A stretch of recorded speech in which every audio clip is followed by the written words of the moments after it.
আলহামদুলিল্লাহ ওয়াসসালাতু ওয়াসসালামু আলা রাসূলিল্লাহ ওয়া আলা আলিহি ওয়া সাহবিহি আজমাইন আম্মা বাদ।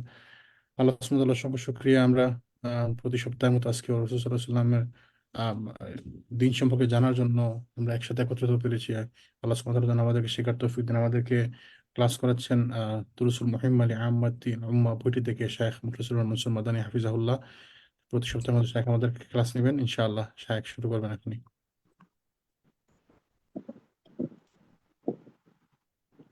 السلام عليكم ورحمة الله وبركاته.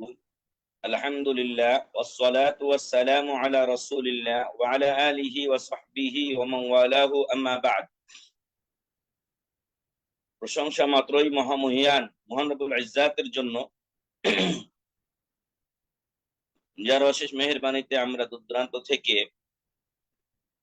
আজকের এই অনলাইন ক্লাসে, বিশেষত আদ-দুরুসুল মুহিম্মা লিআম্মাতিল উম্মাহ, বিংশ শতাব্দীর অন্যতম শ্রেষ্ঠ ফকিহ এবং আলেমে দ্বীন সম্মানিত শেখ আব্দুল আজিজ বিন আব্দুল্লাহ বিন বাজ রাহিমাহুল্লাহ লিখিত আদ-দুরুসুল মুহিম্মা লিআম্মাতিল উম্মাহ, মুসলিম জনসাধারণের জন্য গুরুত্বপূর্ণ দার্স এর ক্লাসে আমরা উপস্থিত হতে পেরেছি, জয়েন করতে পেরেছি। এই জন্য আল্লাহর শুকরিয়া আদা করছি, আলহামদুলিল্লাহ।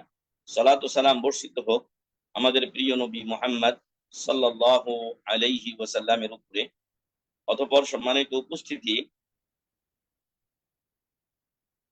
আমরা শেখ বিন বাজ রাহিমাহুল্লাহর কথা মতো সূরা জিলজাল থেকে সূরা নাস পর্যন্ত, সূরা ফাতিহা সহ এগুলোর সংক্ষিপ্ত তাফসীর ও ব্যাখ্যার শেষ পর্যায়ে পৌঁছেছি, আলহামদুলিল্লাহ। গত দার্সটা আমরা হয়তো আমার একটু ভুলের কারণে মিস্টেক হয়েছিল। আগের দার্সে আমরা সূরা ইখলাস সম্পর্কে কিছু আলোচনা করেছিলাম। সূরা ইখলাস এটা কোরআনের 3 ভাগের 1 ভাগ। সূরা ইখলাস কোরআনের 3 ভাগের 1 ভাগ, 1/3 বলা হয়েছে। এটা এদিক দিয়ে যে কোরআনে 3 ধরনের বিষয় সংশ্লিষ্ট হয়েছে, সম্বলিত হয়েছে।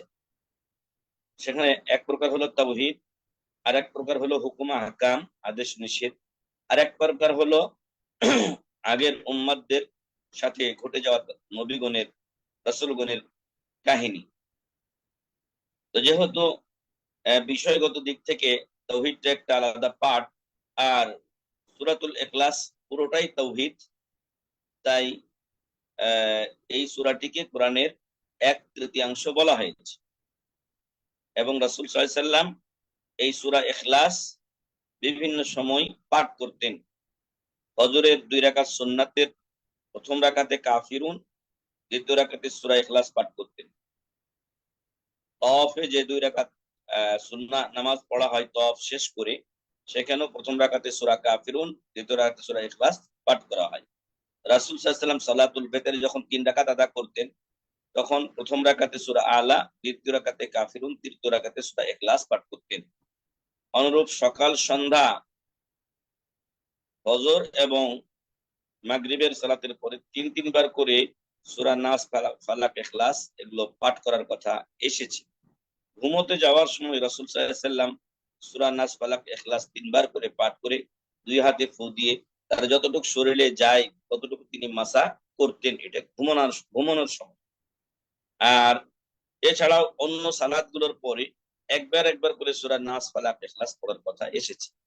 একজন সাহাবী বা 2 জন সাহাবীর কথা এমনটি এসেছে যে তারা সালাতে সূরা ফাতিহার সাথে অন্য সূরা মেলাতেন, সাথে বা প্রতি রাকাতেই সূরা ইখলাস মেলাতেন। এই ব্যাপারে তাদেরকে জিজ্ঞাসা করা হলে একজন বলেছিলেন যে এতে সূরা সিফাতুর রহমান, আল্লাহর গুণাবলী রয়েছে, এজন্য আমি এই সূরাটিকে ভালোবাসি। রাসূল সাল্লাল্লাহু আলাইহি ওয়াসাল্লাম তাকে বলেছিলেন, হুব্বুকা ইয়াহা আদখালাকাল জান্নাহ, এই সূরার প্রতি ভালোবাসা তোমাকে জান্নাতে নিয়ে যাবে। সুবহানাল্লাহ। তারপরে আরেকজন বলেছিলেন এটাকে আমি ভালোবাসি, তখন তাকে রাসূল বলেছিলেন যে এই ভালোবাসাই তোমাকে আল্লাহর ভালোবাসা মিলিয়ে দিবে বা পাইয়ে দিবে। তাহলে অত্যন্ত গুরুত্বপূর্ণ এই সূরা, যদিও ছোট সূরা, কিন্তু অত্যন্ত গুরুত্বপূর্ণ মর্যাদাপূর্ণ সূরা ছিল সূরাতুল ইখলাস। সম্মানিত উপস্থিতি, সম্মানিত দর্শক শ্রোতা, আজকে আমরা আরো 2টো সূরা সম্পর্কে আপনাদেরকে সংক্ষেপে কিছু কথা বলবো ইনশাআল্লাহ। যেই সূরা দুটোকে মুআউযিযাতাইন বলা হয়, একসাথে বলা হয় মুআউযিযাতাইন, মানে আল্লাহর কাছে আশ্রয় প্রার্থনা করার দুটো সূরা। আর সেটা হলো নাস এবং ফালাক, সূরা নাস এবং ফালাক। এই সূরার প্রথম যে আয়াত, সেখানে কুল আউযু বিরাব্বিল ফালাক, এবং অপর সূরা সূরা নাস, তার শুরুতে বলা হয়েছে কুল আউযু বিরাব্বিন নাস। এই নাস থেকে সূরা নাস, আর ওই ফালাক থেকে সূরাতুল ফালাক নামকরণ করা হয়েছে। তো আমরা অনেক সময় এই জিনদের দ্বারা হয়তো ভয় পেয়ে যেতে পারি, অনেক সময় নির্জনতার সময় আমাদের ভয় আসতে পারে। তো অনেক সময় আমাদের শরীরের তাহাফুজ, অনেক মানুষ শয়তান আছে যারা জাদু এবং টোনা, এইসব কুনজর, এসব কিছু তাদের কাছ থেকে, পক্ষ থেকে কোনো মানুষের হয়ে যেতে পারে। তো এই জিনিসগুলো থেকে হেফাজতের জন্য সূরা নাস ফালাক এটা নিয়মিত পাঠ করলে ইনশাআল্লাহ ইনশাআল্লাহ উক্ত ব্যক্তিদের এ সকল খারাপই পৌঁছবে না ইনশাআল্লাহ। সম্মানিত উপস্থিতি, রাসূল সাল্লাল্লাহু আলাইহি ওয়াসাল্লাম জাদুগ্রস্ত হয়েছিলেন এক সময়, এবং তাকে জাদু করেছিল লাবিদ ইবনুল আসাম। তাকে লাবিদ বিন আসাম ইহুদি, সে জাদু করেছিল, এবং রাসূল সাল্লাল্লাহু আলাইহি সাল্লাম জাদুগ্রস্ত হওয়ার ফলে তার মধ্যে এই জাদুর কুপ্রভাব তৈরি হয়েছিল, সৃষ্টি হয়েছিল, এবং তাতে তার মনে হতো যে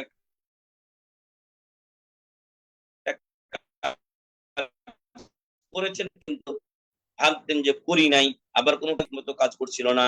এই জাদুর প্রভাবের কারণে দীর্ঘদিন এইভাবে তিনি কষ্টে দিনাতিপাত করেন।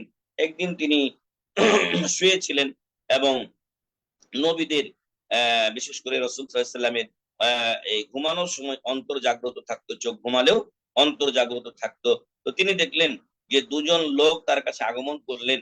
একজন তার মাথার কাছে বসলেন, একজন তার পায়ের কাছে বসলেন, এবং বললেন যে এই লোকটার সমস্যা কি। তখন অপরজন বললেন মাতবুবুন, তাকে তিনি জাদুগ্রস্ত। তারপরে তখন বলা হলো কে তাকে জাদু করেছে, বলা হলো যে লাবিদ বিন আসাম জাদু করেছে। বলা হলো কিসে জাদু করা হয়েছে, বিমুশতিন ওয়া মুশাতিন, চিরুনি এবং চিরুনি দিয়ে যা আঁচড়ানো হয় তা দিয়ে, অর্থাৎ রাসূল সাল্লাল্লাহু আলাইহি ওয়াসাল্লামের খেদমত করতো এক ইহুদি বালক। সেই ইহুদি বালকের মাধ্যমেই হয়তো তারা এই যে চুল এবং চিরুনি, রাসূল সাল্লাল্লাহু আলাইহি ওয়াসাল্লামের চিরুনির দাঁতগুলো, এগুলো তারা সংগ্রহ করেছিল। আর এর মাধ্যমে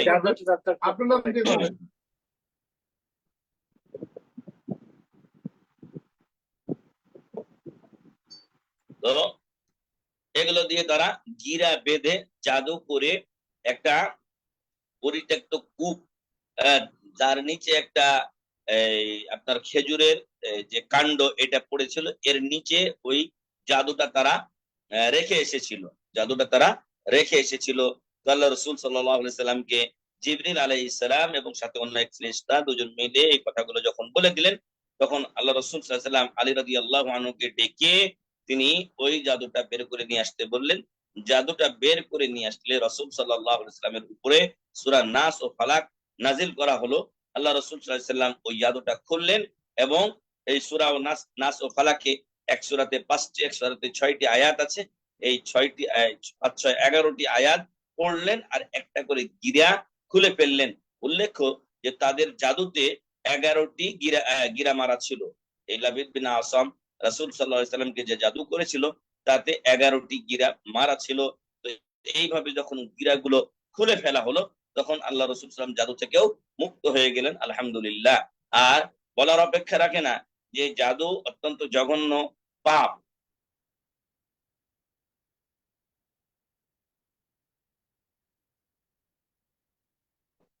জাদু অত্যন্ত জঘন্য পাপ। ইসলাম ভঙ্গকারী 10টি মোস্ট বিষয়, বড় বিষয়। এই বড় বিষয়ের মধ্যে জাদু 2 নম্বরে এসেছে। এমনই ইজতানিবুস সাবআল মুবিকাত, রাসূল সাল্লাল্লাহু আলাইহি ওয়াসাল্লাম বলছেন 7টি ধ্বংসাত্মক বিষয় থেকে তোমরা বাঁচবে, সেখানেও জাদু এসেছে। তো জাদু এক মানে ঈমান বিধ্বংসী জিনিস। আর জাদু যারা করে তারা মুসলিম থাকে না, জাদু যারা করে তারা মুসলিম থাকে না, কারণ কুফরি ছাড়া জাদু হয় না।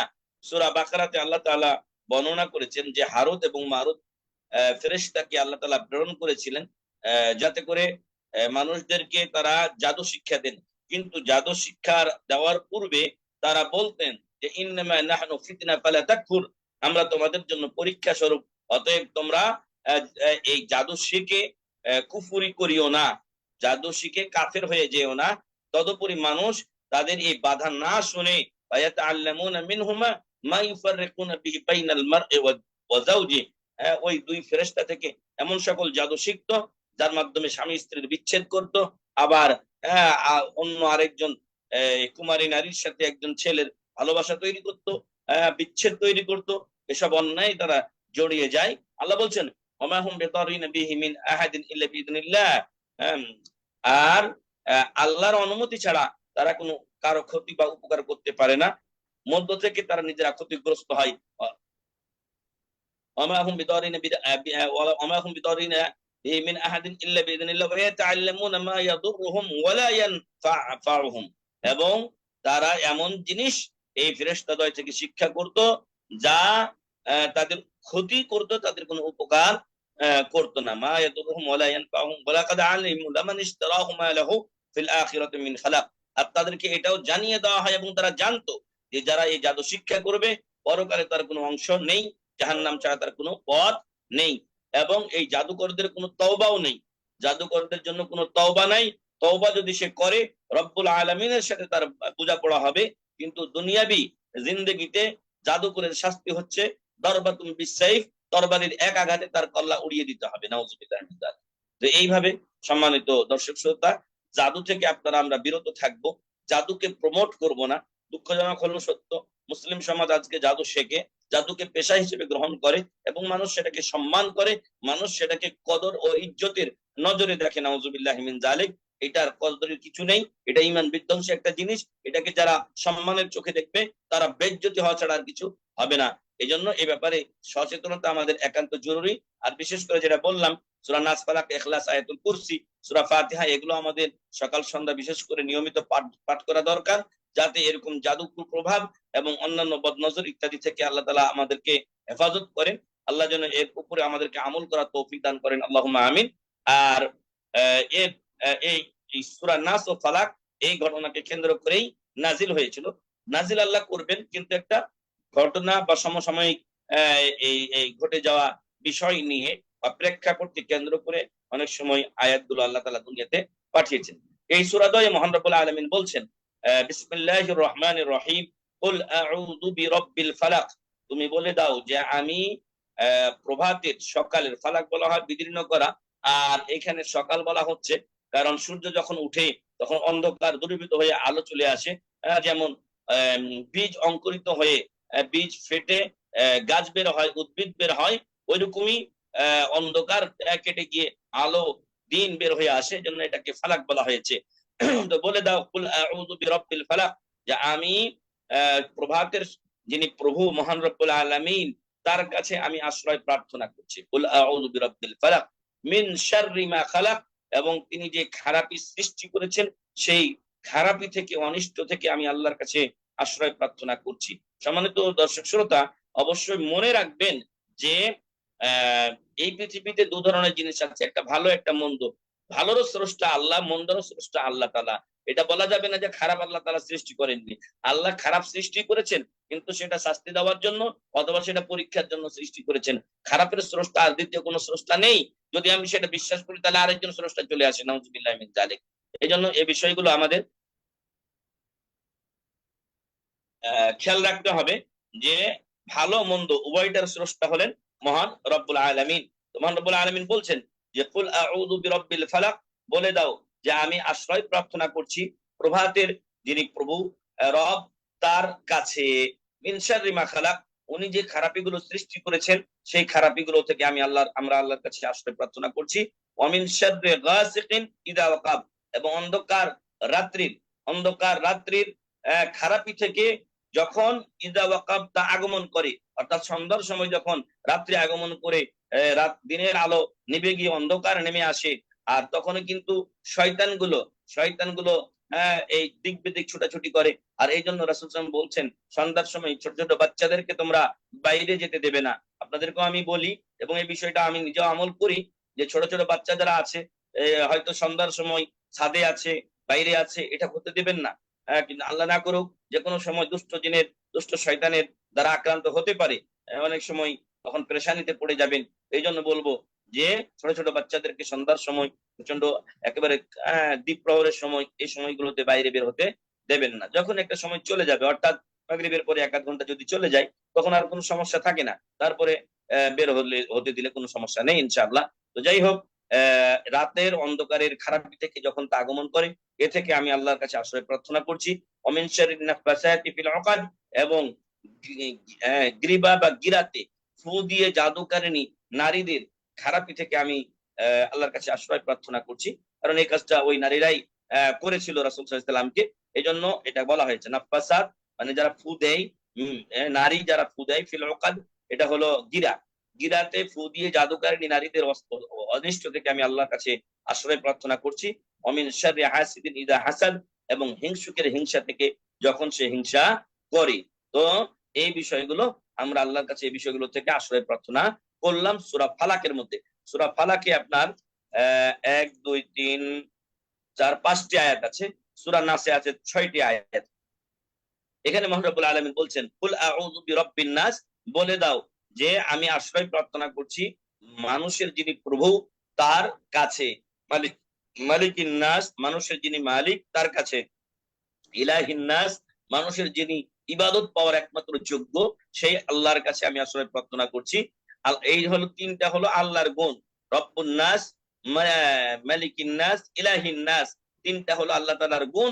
তারপরে বলা হচ্ছে মিন শাররিল ওয়াসওয়াসিল খান্নাস, খান্নাস বলা হয় আত্মগোপনকারী কে, আর ওয়াসওয়াস মানে কুমন্ত্রণা দানকারী, আর শার মানে খারাপি।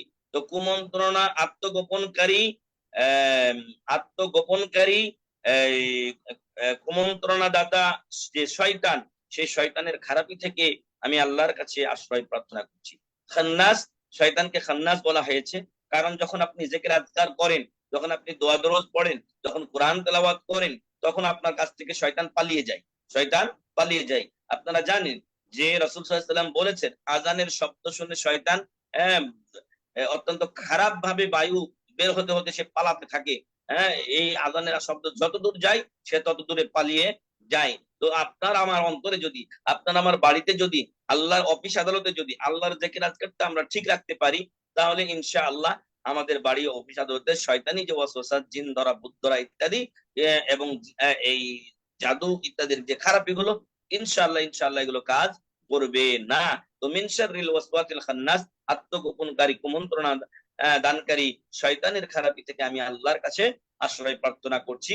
এবং শয়তান তখনই আত্মগোপন করে যখন আপনি কি করেন, জিকির আজকার করেন, যখন আপনি সূরা নাস, ফালাক, ইখলাস পড়েন, যখন আপনি আয়াতুল কুরসি পাঠ করেন, যখন আপনি অন্যান্য দোয়া দরুদ পড়েন, তখন শয়তান আপনার থেকে পালিয়ে যায়, তখন চুপ মেরে যায়, তখন আপনার ক্ষতি করার চিন্তা করে না। কিন্তু যখন যেই লোকটি আল্লাহর জিকির আজকার করে না, যেই লোকগুলো আল্লাহর দ্বীনের পথে নেই, এই শয়তান তাদেরকে সহজেই গ্রাস করতে পারে। আল্লাযী ইউওয়াসবিস ফি সুদুরিন নাস, আর এই শয়তানের কাজ হলো মানুষের অন্তরে ওয়াসওয়াসা তৈরি করা, মানুষের অন্তরে ওয়াসওয়াসা তৈরি করা হলো এই শয়তানের কাজ। এজন্য আমরা আমাদের এই আত্মাকে হেফাজতের জন্য সকাল সন্ধ্যার জিকির গুলো নিয়মিত যেন পাঠ করি, আর কোরআনুল কারীমও যেন নিয়মিত পাঠ করি। সূরা নাস, ফালাক বিশেষ করে তার সর্বাগ্রে রয়েছে, সেটা যেন আমরা ভুলে না যাই। মিনাল জিন্নাতি ওয়ান নাস, এই কুমন্ত্রণা দানকারী শয়তানটা সে মানুষের অন্তর্ভুক্ত হতে পারে, জিনেরও হতে পারে, অন্তর্ভুক্ত হতে পারে। তাহলে এখান থেকে বোঝা যায় যে কুমন্ত্রণা দেওয়া বা কুমন্ত্রণা দানকারী শয়তান মানুষের মধ্যেও আছে, জিনের মধ্যেও আছে। তো এই হলো 6টি আয়াত সূরা নাসের, আর ফালাকের হলো 5টি। মোট 11টি আয়াতে রাসূল সাল্লাল্লাহু আলাইহি সাল্লামের জাদুর চিকিৎসা করা হয়েছিল। এখনো ইনশাআল্লাহ যদি কোনো ভাই ও বোন এই সূরা দ্বয়ের উপর আমল করেন, তাহলে আল্লাহর রহমতে তারা হেফাজতে থাকবেন। আল্লাহ তাআলা এই সূরা দ্বয় এর উপরে আমাদেরকে সঠিকভাবে নিয়মিত আমল করে যাবতীয় খারাপি থেকে হেফাজতে থাকার, মুক্ত থাকার তৌফিক দান করুন। আল্লাহুম্মা আমিন। আল্লাহ তাআলা আপনাদের আমাদের সকলকে কবুল করে নিন। আল্লাহুম্মা আমিন। আর আলহামদুলিল্লাহ, এর মাধ্যমে আমরা শেখ আব্দুল আজিজ বিন বাজ রাহিমাহুল্লাহর দেওয়া পরামর্শ মোতাবেক সূরা ফাতিহা সহ জিলজাল থেকে, সূরাতুল জালজালা বা জিলজাল, ইজা জুলজিলাতিল আরদু থেকে নিয়ে সূরা নাস পর্যন্ত আজকে শেষ করলাম। আলহামদুলিল্লাহ আলহামদুলিল্লাহ। এরপরে আমরা কিতাবের দার্স ইনশাআল্লাহ শুরু করব পরবর্তী যে বিষয়গুলো শেখ আব্দুল আজিজ বিন আব্দুল্লাহ বিন বাজ রাহিমাহুল্লাহ বলেছেন, সেগুলো ইনশাআল্লাহ ধারাবাহিকভাবে আপনাদের সামনে পেশ করব। আল্লাহ তাআলা সে পর্যন্ত আমাদেরকে ভালো রাখুন, হেফাজতে রাখুন, সুস্থ রাখুন। আল্লাহ তাআলা আমাদের জীবনকে মঙ্গলময়, কল্যাণময় করুন। আল্লাহ আমাদেরকে দুনিয়া ও আখিরাতে কল্যাণ দান করুন। আল্লাহুম্মা আমিন। জাযাকুমুল্লাহু খাইরান। সুবহানাকাল্লাহুম্মা ওয়া বিহামদিকা আশহাদু আল্লা ইলাহা ইল্লা আনতা আস্তাগফিরুকা ওয়া আতুবু ইলাইক। জাযাকাল্লাহু খাইরান শাইখ, গুরুত্বপূর্ণ দার্সের জন্য। আল্লাহ সুবহানাহু ওয়া তাআলা যেন আমাদেরকে এই দুই সূরার উপর আমল করার তৌফিক দান করেন। আমরা যেন কোনো আল্লাহুম্মা গণক বা জাদুঘরের দ্বারস্থ না হয়ে এই সূরাদের মাধ্যমে আল্লাহ সুবহানাহু ওয়া তাআলার রাসূল সাল্লাল্লাহু আলাইহি ওয়াসাল্লামের দেখানো পন্থা যেন আমরা আমাদের রুকিয়া সমূহ করতে পারি। আল্লাহ যেন আমাদেরকে তৌফিক দেন। শাহ জাযাকুমুল্লাহু খাইরান, জাযাকাল্লাহু খাইরান। আপনি আমাদেরকে অত্যন্ত গুরুত্বপূর্ণভাবে এই দার্সগুলো এই সূরাগুলো সম্পর্কে আমাদেরকে বলেছেন। আল্লাহ আপনাকে উত্তম পুরস্কার দান করুন। ইনশাআল্লাহ আগামী দিন থেকে আমরা আরো আল্লাহুম্মা ভালো ডিপে ডিপে গভীরে প্রবেশ করবো ইনশাআল্লাহ। এ পর্যায়ে যদি কোনো ভাইদের কোনো প্রশ্ন থাকে ইনশাআল্লাহ আমরা কিছু প্রশ্ন হয়তো নিতে পারি শায়েখের যদি সময় থাকে। যদি কোনো ভাই প্রশ্ন করতে চান ইনশাআল্লাহ।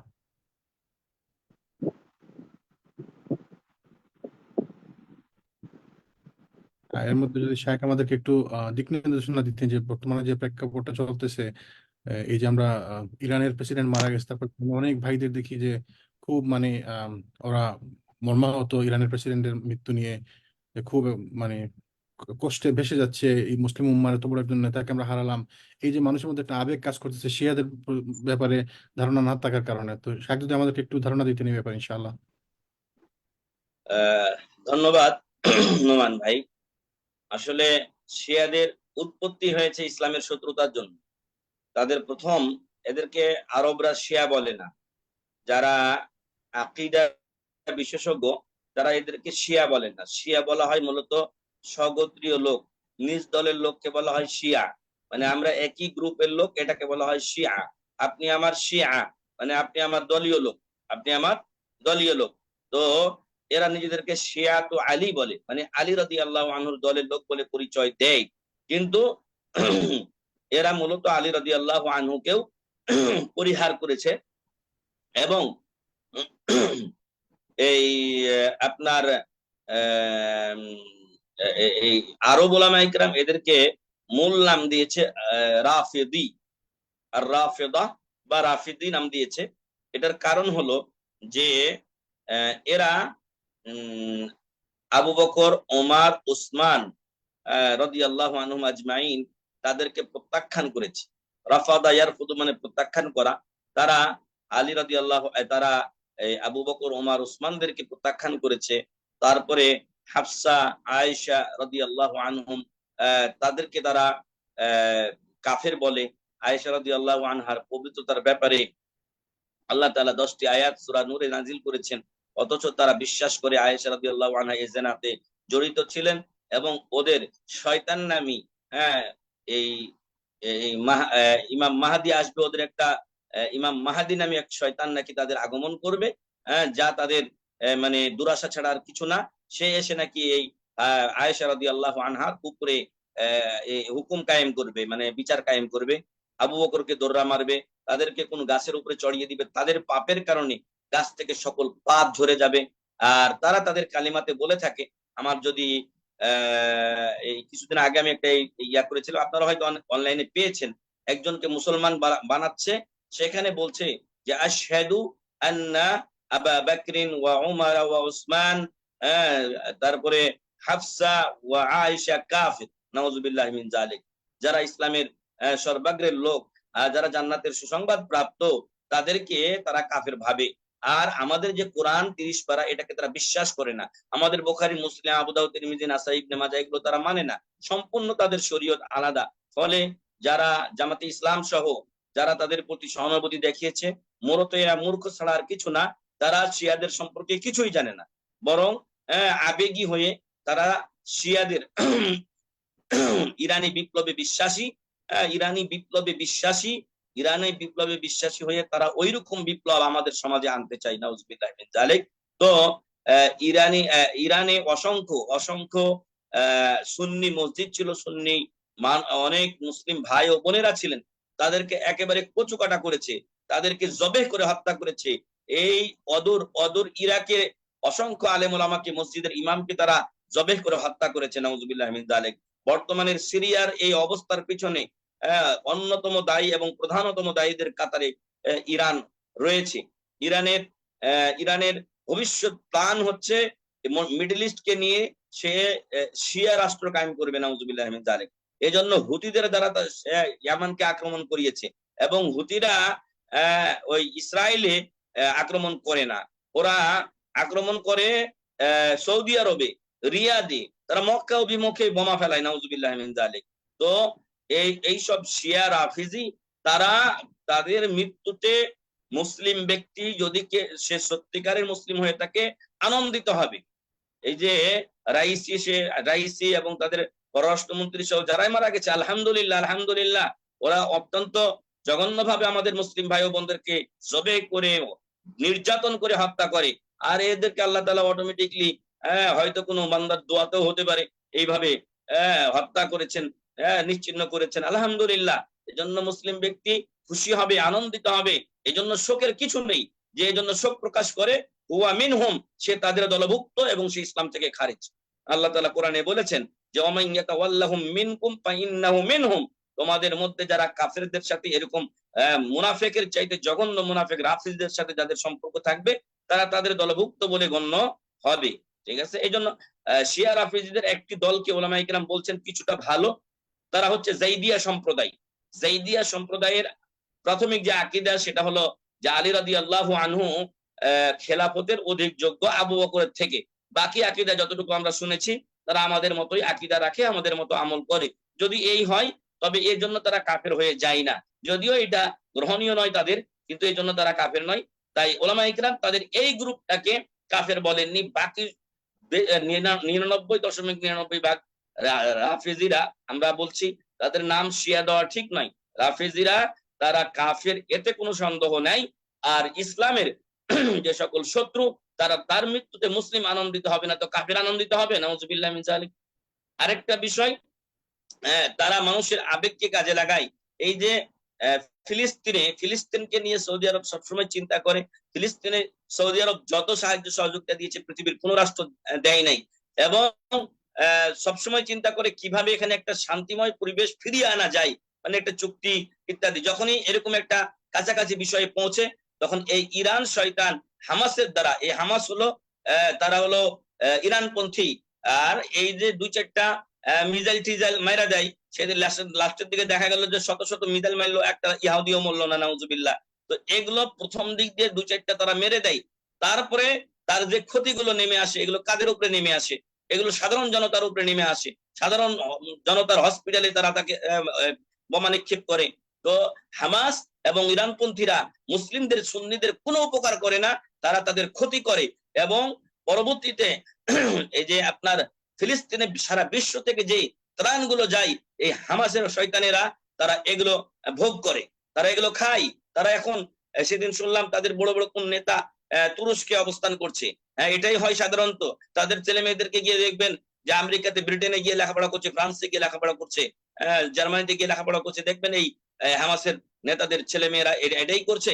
কিন্তু এই ফিলিস্তিনকে তারাও ব্যবসার একটা স্থান বানিয়ে দিয়েছে।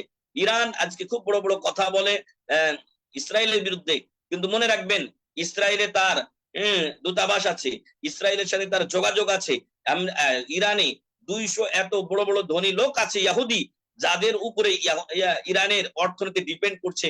ফলে ইরান আর ইসরায়েল এরা চাচাতো মামাতো ভাই, এদের মাঝে কোনো পার্থক্য নাই। বরং আমরা জানি ইসরায়েল ইহুদি, সে আমার চিরশত্রু, কিন্তু ইরান ইসলামের নাম জাহির করে ইসলামের সাথে শত্রুতা করে। ফলে অবশ্যই ইরান পরিত্যাজ্য, এ আরো বেশি ভয়ানক।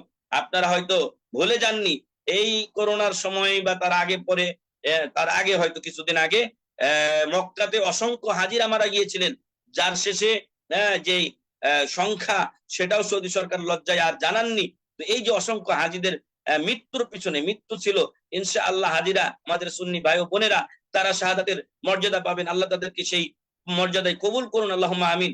কিন্তু এই মৃত্যুর পিছনে যারা কারণ হয়ে দাঁড়িয়েছিল তারা হলো এই শিয়া রাফিজিরা। দেখেন ওইখানে একটা ক্রেন দুর্ঘটনা ঘটলো, আল্লাহু আলাম এর পিছনে ওদের হাত ছিল কিনা, কিন্তু মিনাতে যে মানুষগুলো পদপিষ্ট হয়ে এবং নিঃশ্বাস বন্ধ হয়ে মারা গিয়েছিল, এটা ইরানিদেরই কাজ ছিল। এবং এরা এত বড় শয়তান যে তারও বহু আগে 4-5 বছর আগের একটা ভিডিও ক্লিপ সাথে সাথে তারা অনলাইনে ছড়িয়ে দেয় এবং বলে যে মোহাম্মদ বিন সালমান সে এই গাড়ির বহর নিয়ে জামরা মারতে এসেছে বা এদিকে ভিজিটে এসেছে, যার কারণে এখানে ভিড় হয়ে মারা গেছে।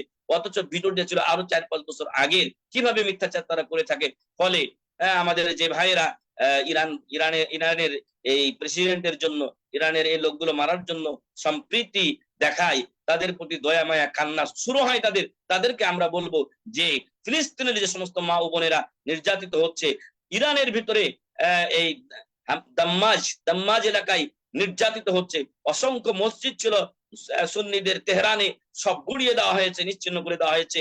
তখন তো তোমাদের অন্তর কাঁদে নাই? এরা ইসলাম সম্পর্কে অজ্ঞ ও মূর্খ ছাড়া আর কিছু না। আর উমর রাদিয়াল্লাহু আনহু একটা কথা বলেছিলেন যে তানকুদু উরাল ইসলামি উরওয়াতান উরওয়াতান ইযা নাশআ ফিল ইসলামি মান লা ইয়ারিফুল জাহিলিয়া।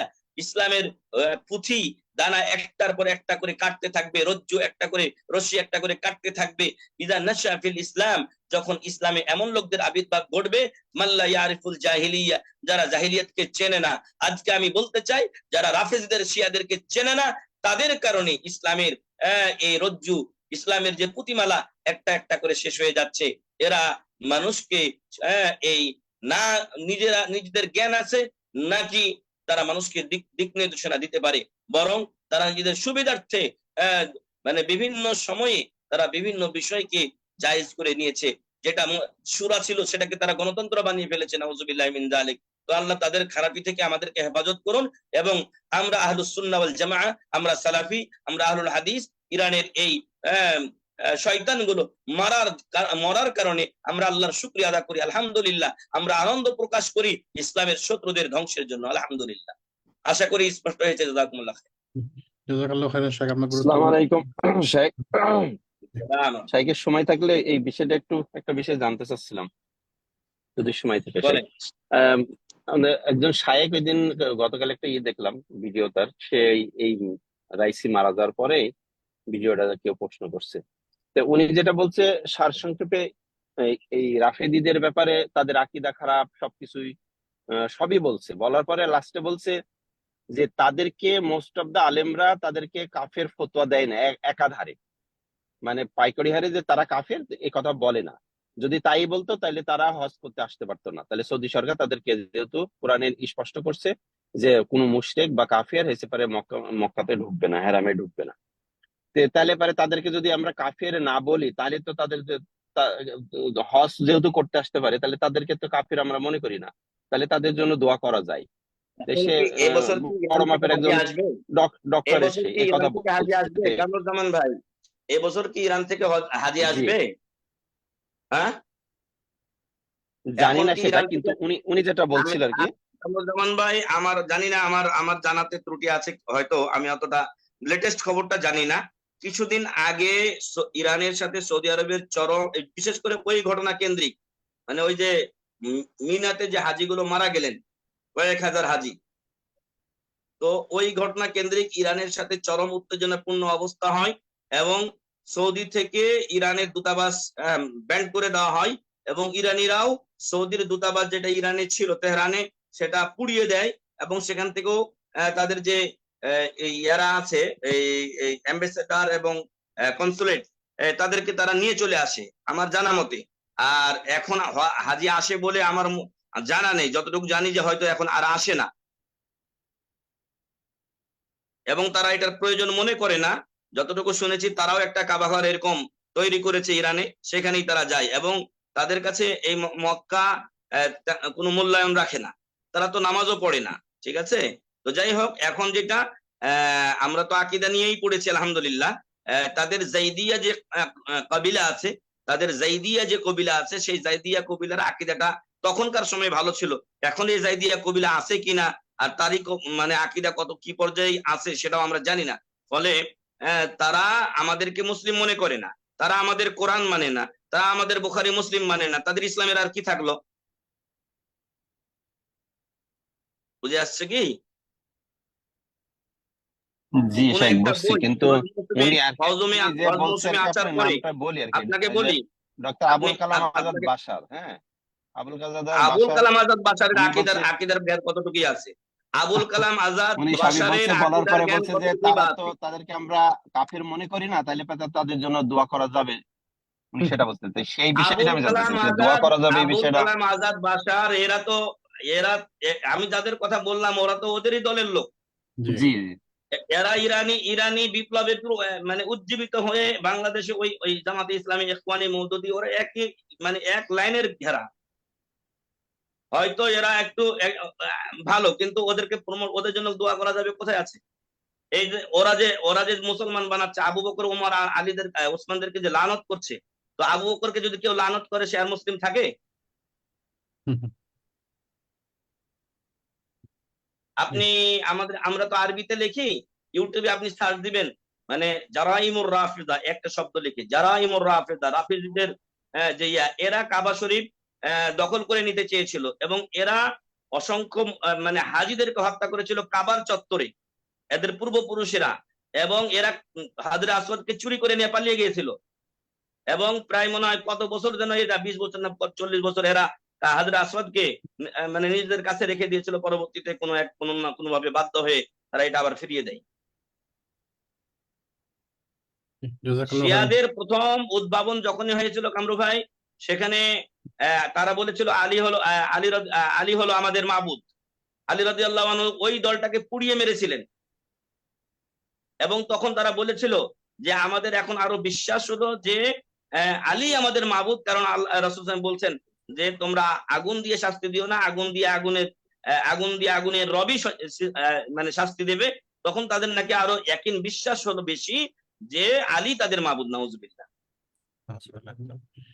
ফলে এদের এদের ব্যাপারে ওই আবুল কালাম আজাদ অথবা ওই যে নিজামুদ্দিন না কি যেন আছে, জামাতি ইসলামীরাই এটা করতে পারে। এবং আকিদার মিসকিন ছাড়া কেউ এই রাফিজদেরকে, আমি ঢালাও ভাবে ওইভাবে বলছি না, কিন্তু যদি তাদের কোনো গ্রুপের আকিদা আমাদের সাথে এক থাকে, আহলুস সুন্নাহ ওয়াল জামাতের সাথে এক থাকে, সেটা ভিন্ন কথা, কিন্তু তাদের 99.99 আপনি পাবেন এরা ইসলামে নাই।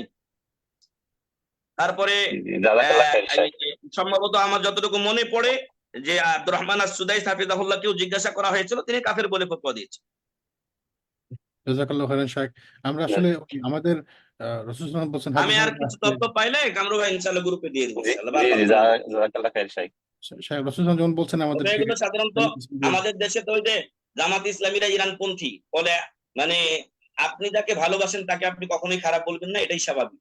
জি জি এই জন্য আমরা আরবি আরবি যে ইয়াগুলো হয়তো অতটা নাও বুঝলে আপনি অন্তত বিষয়গুলো বুঝতে পারবেন যে কি করে তারা এই মুসলিমদের চরম মানে ধ্বংসযজ্ঞ নিয়ে এসেছে। জি জি ওদের সামান্য মায়া নাই, একটা কাফেরও হয়তো অনেক সময় মায়া করে, কিন্তু এদের মায়া নাই। এই যে আসাদ আল বাশার সিরিয়াতে, যে সে বলছে এ হলো চরমপন্থী যারা শিয়া তাদের অন্তর্ভুক্ত, এদেরকে আরবিতে বলা হয় সাফাবি সম্প্রদায়। তো এ বলছে কি মানে এর যারা অধীনস্থ তারা সুন্নি কিছু সন্তানকে যুবকদেরকে একত্রিত করেছে, মাটি কবরের মতো খুঁড়েছে, খোঁড়ার পরে সেখানে তাদেরকে দিয়েছে, বলছে যে বলো লা ইলাহা ইল্লা বাশশার, যদি না বলো তাহলে তোমাদেরকে মাটি চাপা দিয়ে মেরে ফেলবে। এবং তাই তারা করেছে, কারণ আমাদের ওই ভাইয়েরা লা ইলাহা ইল্লা বাশশার বলেনি, লা ইলাহা ইল্লাল্লাহ নিয়ে দুনিয়া থেকে তারা গেছে। আল্লাহ তাদেরকে জান্নাতি করুক। আমিন আপনি আমিন। এদের জগৎ মানে মানে এদের যে কঠোরতা সেটা সম্পর্কে আপনি দেখলেই পাবেন। এরা জানার জন্য এগুলো বলতেই হয়। এরা একবার করেছিল কি, মানে মক্কাতে বোমা আক্রমণ করবে, বোমা হামলা করবে, এজন্য তারা এক সময় ওই যে আছে না আপনার ওই ব্যাগ ব্যাগ হাজিদের ব্যাগ, এই ব্যাগের নিচে যে কাভারটা থাকে এই কাভারের ভিতরে করে তারা বারুদ নিয়ে এসেছিল। এবং এইভাবে 150 না 200 হাজির ইয়ার থেকে প্রায় 4-5 কেজি বারুদ হয়েছিল। মানে সবাই কিন্তু ওই যে মানে পিছিয়ে দিয়ে নিয়ে আসছে, এক মানে সবার কারো কাছে 100-150 গ্রাম 200 গ্রাম এরকম, ঠিক আছে, যেটা ধরার উপায় ছিল না। কিন্তু আল্লাহ তাআলা এই খারাপি থেকে হেফাজত করবেন, এটা নিরাপত্তা বাহিনীর কাছে ধরা পড়ে যায়। এবং এগুলো দিয়ে পরবর্তীতে যখন করা হয়েছিল, এই জমা করে পরিত্যক্ত গাড়িকে যখন মানে এই বাস্ট করা হলো, সাথে সাথে উড়ে গেছে গাড়িটা। তো এদের খারাপি ভাই মানে সুদূর প্রসারী।